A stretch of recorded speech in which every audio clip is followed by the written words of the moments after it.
Okay, आज हमारा topic है न्यूरॉन। और न्यूरॉन को हम सारे शुरू करते हैं। तो न्यूरॉन एक स्ट्रक्चरल और फंक्शनल दोनों लिहाज से नर्वस सिस्टम का एक मेजर हिस्सा, चीफ मतलब मेजर हिस्सा है, स्ट्रक्चरली भी और फंक्शनली भी। स्ट्रक्चर मतलब ये कैरी करता है नर्व इम्पल्स को एक जगह से दूसरी जगह, एज अ स्ट्रक्चर इसका काम आता है। और फंक्शनली इसका ये बेनिफिट है कि ये नर्व इम्पल्स का एक एक्शन क्रिएट करवाता है, एक काम करता है। सो काम करने की वजह से हम ये कहेंगे कि ये फंक्शनली भी वर्क करता है। और न्यूरॉन्स जो है ना वो मेन एक ये ग्लाइल सेल होते हैं, ये वाले इन सेल से बने होते हैं। इसका काम होता है कि न्यूट्रिशन दे और प्रोटेक्शन दे न्यूरॉन्स को।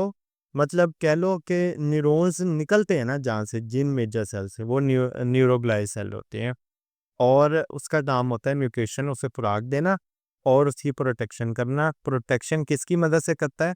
मिलियन शीट की वजह से, जो आपने 10th क्लास में भी पढ़ी होगी कि वो लिपिड की लेयर होती है अक्रॉस द न्यूरॉन। अब ये न्यूरॉन है, पूरा न्यूरॉन का स्ट्रक्चर है। मुख्तलिफ तरह के न्यूरॉन है, सेंसरी न्यूरॉन है, मोटर न्यूरॉन है, इंटर न्यूरॉन है। तो उनकी टाइप्स है मुख्तलिफ। तो ये न्यूरॉन को प्रोटेक्ट करने के लिए ख़ास तौर पे इसके एक्सोन वाले हिस्से को, ये जो बने हुए हैं ना, ये मिलियन शीट है, ठीक है, और लिपिड्स के खास तौर पे बनने पे। अब ये इसको बेसिकली ये प्रोवाइड कौन कर रहा है? वो ये कर रहा है, न्यूरोग्लाइसन। अच्छा, न्यूरॉन के आगे 3 मेजर टाइप है। एक है सेंसरी न्यूरॉन, एक है इंटर न्यूरॉन या एसोसिएटिव न्यूरॉन कहते हैं, या रिले न्यूरॉन कहते हैं उसे, और एक मोटर न्यूरॉन है। मैमल्स में ये 3 मेजर टाइप्स होते हैं। अच्छा, the first the first one is, I think so this is sensory neuron. ये वाला जो है ये सेंसरी न्यूरॉन है। और उसके बाद ये मोटर न्यूरॉन है, और ये इंटर न्यूरॉन होगा, और ये दोनों मोटर न्यूरॉन हो, बताता हूँ। हाँ, इसके इसके कितने क्यों इतने ज़्यादा जो है वो डेंड्रॉन इसके हैं, इंटर न्यूरॉन। अच्छा, इसको मैंने इंटर क्यों कहा कि इस वजह से इसकी डेंड्रॉन बहुत ज़्यादा है। इसका मतलब ये है कि ये जो है मल्टीपल न्यूरॉन से जुड़ने की सलाहियत रखता है।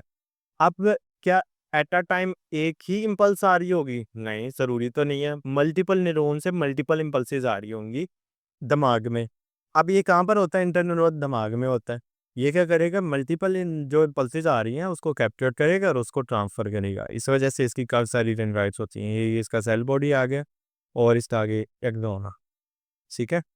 अब ये भी देखो, एक तरफ से मैसेज पकड़ेगा, दूसरी तरफ से मैसेज को ट्रांसफ़र करेगा। ये इंटर न्यूरॉन ही करेगा काम, ठीक है। तो इस काइंड ऑफ ये इस तरह का होता है। अनलाइक कि आप बाकियों के अंदर देखो, उसमें थोड़ा डिफरेंट है। क्लियर है? उसके बाद आपके आ जाता है द नेक्स्ट वन, न्यूरॉन के अंदर होता क्या है वो बताया। कहता है न्यूरॉन में प्रोटोप्लाज्मिक प्रोसेसेस होती हैं, जो जो कहाँ पर होती हैं? वो एक्चुअली सेल बॉडी के अंदर होती हैं। और सेल बॉडी में क्या होता है? न्यूक्लियस होता है और बहुत सी ऑर्गेनेलीज होती हैं साइटोप्लाज्म के अंदर फंसी हुई। और इसकी दो मेन जो है ना वो प्रोसेसेस प्रोसेसेस मतलब इससे निकल क्या रहा, दो मेन चीज़ें निकल रही हैं। एक डेंड्रोन है, अगर वो काफ़ी सारे फाइबर्स होंगे तो वो डेंड्राइट्स कहलाएंगे। अगर एक ही होगा जैसे सेंसरी के अंदर है तो वो डेंड्रोन कहलाएगा। और जो है ना, जो इम्पल्स को सेल बॉडी की तरफ लेकर आना है, जो प्रोसेसेस, उसको हम कहेंगे डेंड्राइट। और जो away from the cell body लेकर जा रहा है वो क्या कहलाएगा? एक्सोन कहलाएगा। क्लियर है? उसके बाद इसमें निसल ग्रेन्यूल छोटे-छोटे दाने से होते हैं, वो क्या होते हैं? राइबोसोम्स होते हैं एक्चुअली। और उसका राइबोसोम्स किसके साथ जुड़े होते हैं? रफ एंडोप्लाज्मिक रेटिकुलम के साथ और गोल्गी एप्परेटस के साथ जुड़े होते हैं। ये सेल बॉडी के अंदर की बात हो रही है। उसमें निसल ग्रेन्यूल्स होते हैं, वो क्या होते हैं? वो राइबोसोम्स होते हैं, और जुड़े किसके साथ होते हैं? एंडोप्लाज्मिक रेटिकुलम और गोल्गी एप्परेटस के साथ जुड़े होते हैं। इस तरह और भी ऑर्गेनेल्स के नाम वो ले रहा है, जैसे माइक्रोट्यूब्यूल, न्यूरोफिब्रिल्स, एंडोप्लाज्मिक रेटिकुलम, माइटोकॉन्ड्रिया वगैरह जो है ना वो पूरे एक्सोप्लाज्म में फैला होते हैं। ये वाले ऑर्गेनेलिक पार्ट्स होते हैं। एक्सोप्लाज्म मतलब ये जो एक्सोन के अंदर जो लिक्विड मौजूद होगा, दिस इज एक्सोट पोर्शन। इसके अंदर जो लिक्विड मौजूद होगा उसको एक्सोप्लाज्म कहते हैं, ठीक है। उसके बाद वो कहता है सेल बॉडी और सोमा। सेल बॉडी का नाम एक सोमा भी है। ये वो मेन न्यूट्रिशनल पार्ट है जहाँ पर हर चीज़ अवेलेबल होगी जो चाहिए। अब बहुत से आयंस चाहिए होते हैं ट्रांसमिशन ऑफ नर्व इम्पल्स के लिए, बहुत सी और चीज़ें, मल्टीपल चीज़ें चाहिए होती हैं, वो सारी चीज़ें आपको कहाँ मिलेगी? सेल बॉडी में मिलेंगी। तो एक बायोसिंथेसिस हाउस है ये मटेरियल्स का, ग्रोथ और मेंटेनेंस न्यूरॉन के लिए जो भी है ना व्हाट्सोएवर, वो सेल बॉडी ही प्रोवाइड कर रहा होता है। अच्छा, वो कहता है कि एक्सोनल और डेंड्राइट फाइबर्स को दोबारा रीजनरेट कर सकता है, मतलब अगर वो टूट जाए या क्या हो, वो उसको दोबारा बना सकता है, लेकिन ओवरऑल न्यूरॉन नया नहीं बन सकता। न्यूरॉन एक दफ़ा मैच्योर हो गया, वो बस रहेगा वैसे का वैसे ही सारी ज़िंदगी, ठीक है? लेकिन अगर उसके एक्सोन और डेंड्राइट्स, मतलब सेल बॉडी अगर कायम है, सेल बॉडी एक दफ़ा बननी है और उसने मैच्योर होना है। लेकिन आपके एक्सॉन और डेंड्राइट जो उससे प्रोसेसेस नहीं कर रहे हैं, अगर वो डैमेज होते हैं तो वो दोबारा रीजनरेट हो सकते हैं, लेकिन इटसेल्फ पूरा न्यूरॉन नहीं। ठीक है, गॉट इट। उसके बाद इफेक्टर्स हैं। इफेक्टर क्या करते हैं?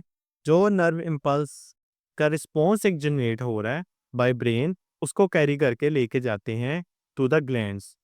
ग्लैंड्स को भी या इफेक्टर्स भी, ठीक है।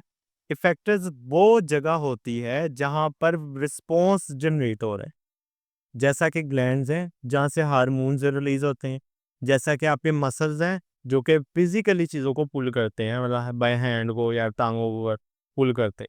तो इफेक्टर्स वो जगह हैं जहाँ पर रिस्पॉन्स जनरेट होता है, ठीक है। अब रिफ्लेक्स आर्क क्या है? रिफ्लेक्स आर्क वो पाथ है, वो रास्ता है जहाँ पर नर्व इम्पल्स ट्रैवल करके कोई रिस्पॉन्स जनरेट करवाता है।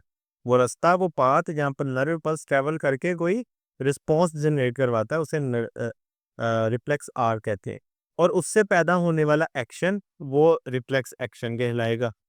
अब जैसा कि आप किसी पता कि किसी चुभने वाली चीज को टच करोगे तो फौरन क्या होगा? आपके सेंसरी न्यूरॉन एक्टिव हो जाएंगे। आपके रिसेप्टर्स जो सेंस करेंगे पेन को, जो हमने पहले पढ़े हैं रिसेप्टर्स स्किन के अंदर होते हैं, वो क्या करेंगे? एक नर्व इम्पल्स जनरेट करवाएंगे। वो नर्व इम्पल्स फौरन ट्रैवल करके किधर जाएगा? स्पाइनल कोड पे। मैंने आपको कहा था सिंपल रिफ्लेक्सेस ना स्पाइनल कोड भी कर लेता है, ब्रेन तक जाने की जरूरत नहीं पड़ती। जहाँ पर कम्प्लेक्स कोई चीज आ गई वो फिर ब्रेन के पास जाती है। अच्छा, नर्व इम्पल्स में क्या लगे हुए हैं? अच्छा, नर्व उधर क्या नाम है अपना? अ, जो स्पाइनल कोड है उसके अंदर क्या लगा हुआ है? उसके अंदर इंटरन्यूरॉन लगा हुआ है। तो रिसेप्टर से उठाकर स्पाइनल कोड लाने वाला कौन सा? सेंसरी न्यूरॉन है। स्पाइनल कोड के अंदर जो न्यूरॉन सिस्टम वर्क कर रहा है वो इंटरन्यूरॉन है। फिर स्पाइनल कोड एक रिस्पॉन्स जनरेट करके देगा, वो मोटर न्यूरॉन के थ्रू इफेक्टर पर जाएगा। इफेक्टर वो रिस्पॉन्स जनरेट करवाएगा, मतलब हाथ को पीछे करवा लेगा, ठीक है। तो ये पूरा रास्ता जिसमें नर्व इम्पल्स ट्रैवल करके उसके आपके सीएनएस सेंट्रल नर्वस सिस्टम से होते हुए इफेक्टर के पास जाएगी, वो क्या कहलाएगी? Reflex arc. और उससे होने जनरेट होने वाला रिस्पॉन्स कहलाएगा रिफ्लेक्स एक्शन। ठीक है।